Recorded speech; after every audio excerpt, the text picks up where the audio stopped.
Well, hello everyone again. This is part two of our midweek meditation for this week. And we are continuing the uh, walk through of the Apostles' Creed, a series of topics that we recite, we believe in, but often we don't think much about what we're saying. And this series is an opportunity to actually take time with each one of those phrases to get a little familiar with what they are and why they're important and why they're included in the creed. This week, we will look at the phrase, He descended into hell. Now, of all the statements and declarations in the creed, none is more controversial than this one. If you look in the old red hymn book of the Presbyterian Church, which Milden still uses, you will see that the creed is printed there.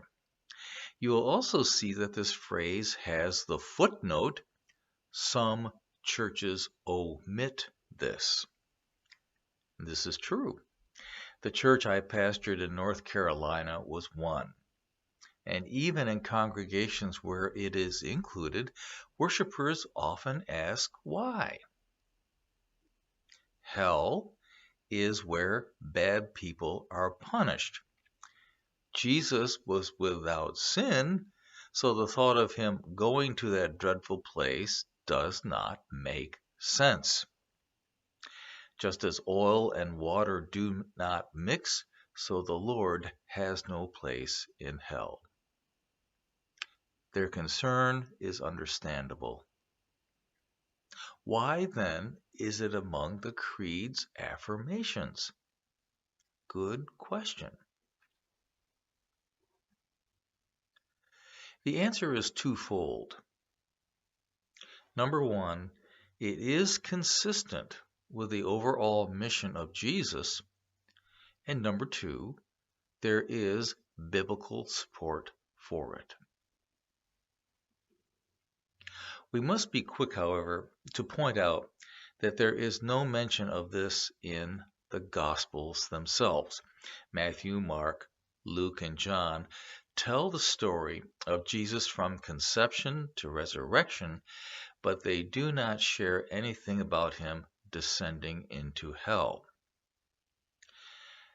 We do get indications, however, from the letter to the Ephesians and the first letter of Peter that this was a belief in the early church.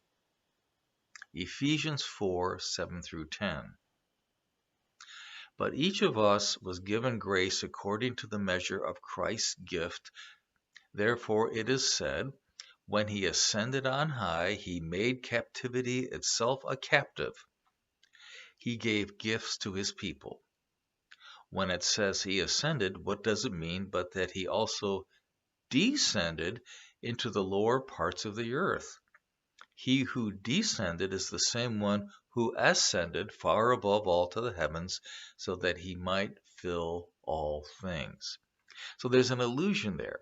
He ascended, which means he also descended, not just to earth, not to be among us, but into the lower parts of the earth. That suggests hell, Gehenna, Abaddon.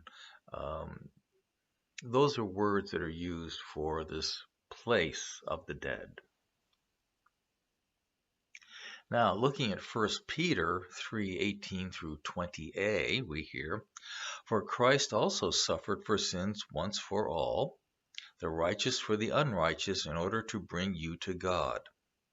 He was put to death in the flesh, but made alive in the Spirit, in which he also went and made proclamation to the spirits in prison, who in former times did not obey."